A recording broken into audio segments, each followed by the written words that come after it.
আমাদের ভক্ত মুরিদানরা যারা আমাদের পায়ের মধ্যে চুম্বন দেয়, আসলে এটা সেজদা না। সূরা রহমানের 6 নম্বর আয়াতে আসছে ওয়ান নাজমু ওয়াশ-শাজারু ইয়াসজুদান, চন্দ্র সূর্য নক্ষত্র আদি সবকিছু সেজদারত অবস্থায় আছে। তাহলে চন্দ্র কি কোনো সময় মাটিতে এসে কোফাল নয় সেজদা দিছে? গাছগুলা কি কোনো সময় নারকেল গাছ আম গাছ বাঁকা হইয়া এভাবে কোফাল নয় সেজদা দিছে না। কিন্তু আমাদের ভক্ত মুরিদানরা যারা আমাদের পায়ের মধ্যে চুম্বন দেয়, আসলে এটা সেজদা না।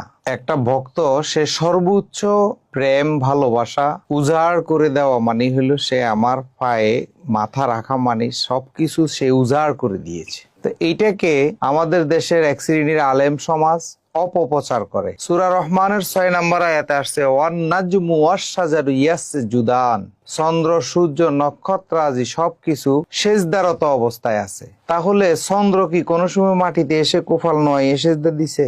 সাজরা মানে গাছ, সাজারা গাছগুলা কি কোনো সময় নারকেল গাছ আম গাছ বাঁকা হইয়া এভাবে কোফাল নয় সেজদা দিছে না।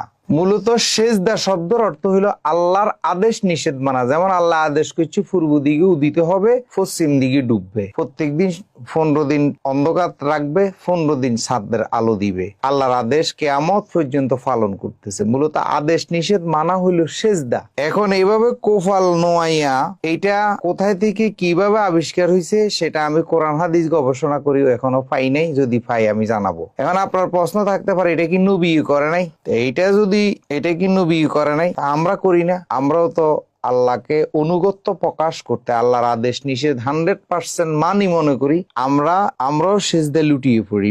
সেজদা মানে আমরাও কোফাল নোয়াইয়া মাটির মধ্যে লুটিয়ে পড়ি, বলি সুবহান রাব্বিয়াল আলা, সুবহান রাব্বিয়াল আলা 3 বার বলি, 5 বার 7 বার বলি। এটা হলো নামাজে আমাদের প্রচলিত যে নামাজ আছে নামাজে বলা হয়। তার মানে কি ওগো মাওলা ওগো প্রভু আমি সবকিছু তোমার প্রেমে তোমার নামে কোরবান করে দিলাম। কিন্তু আমাদের ভক্ত মুরিদানরা যারা আমাদের পায়ের মধ্যে চুম্বন দেয়, আসলে এটা সেজদা না। কোফাল নোয়াইলে সেজদা না। যেমন আমরা জুতা ঠিক করি কোফাল নোয়াইয়া, এবং কি আমরা আমাদের মা বোনেরা মরিচ বাটে কোফাল নোয়াইয়া, আমাদের ঘর মুছে আমাদের কাজের বুয়া মা বোনেরা কোফাল নোয়াইয়া। তাই বলি কি ঘর এগুলাকে সেজদা করে না? সেজদা করতে হলে আপনাকে সুবহান রাব্বিয়াল আলা 3 বার 5 বার 7 বার বলতে হবে আমাদের প্রচলিত সেজদার মধ্যে। আর মূলত সেজদা শব্দের অর্থ হলো আল্লাহর আদেশ নিষেধ মানা। আপনি যেটা দেখছেন এটা সেজদা না। সেজদার কথা আমার দয়াল অনেকবার বলছেন। সেজদা করতে গেলে অন্তত পক্ষে 3 বার সুবহান রাব্বিয়াল আলা বলতে হয়। তো আমি তো এটা বলি নাই, তাহলে এটা কিভাবে সেজদা হবে? মাথা তো নত আপনিও করেন, অনেক ক্ষেত্রে করেন না? জুতা ঠিক করতে গেলেও তো মাথা নত করেন, এটা তো বলছেন আমার দয়াল। একজন ভক্ত যদি প্রকৃতপক্ষে একজন ভক্ত একজন গুরুকে মানে, সে যদি নিজেকে শুধরানোর চিন্তা থাকে, তাইলে অবশ্যই মাথা নত করে সম্পূর্ণ কিছু যে আমি আপনার আদেশ নিজের যে মানছি এটা হচ্ছে তার প্রমাণ। সৃষ্টিকর্তা ছাড়া কারো কাছে মাথা নত করা যাবে না। তিনি আমার সৃষ্টিকর্তা। কিভাবে সৃষ্টিকর্তা? আমার মধ্যে যা ছিল না তাই